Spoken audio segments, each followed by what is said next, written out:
So room అయితే దొరకలేదు friends. ఒక డార్మెంటరీ ఒకటి తీసుకున్నాను, అయినా సింగిల్ పర్సన్ అయితే రూమ్ అయితే ఇవ్వరంట. ఫ్యామిలీ ఉంటేనే ఇస్తానంటున్నారు. ఒకవేళ సింగిల్ పర్సన్ అయితే మా పోలీస్ స్టేషన్కి వెళ్ళి పోలీస్ స్టేషన్కి వెళ్ళి ఒక బిల్ ఇస్తారంట వాళ్ళు. అదే సింగిల్ పర్సన్ మేబీ ఒక్కరే ఉన్నారని.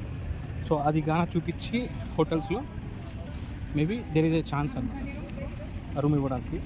అదర్వైజ్ రూమ్ అయితే దొరకదు. సో ఇప్పుడైతే ఉన్న సిచ్యువేషన్లో ఫుల్గా క్రౌడ్ ఉంది కాబట్టి అసలు రూమ్ దొరకట్లేదు. అందుకే డార్మెంటరీ తీసుకున్నాను. ఫైన్, బాగానే ఉంది. ఏసీ డార్మెంటరీ, బెడ్ ఇచ్చాడు, లాకర్ ఇచ్చాడు, ఫైన్. హరీశ్వర్ వాళ్ళు టెంపుల్కి వచ్చాం కాబట్టి. ఇదే ఫ్రెండ్స్ డార్మెంటరీ. చాలా నీట్గా మెయింటైన్ చేస్తున్నారు, మనీ ఛార్జ్ చేస్తారు.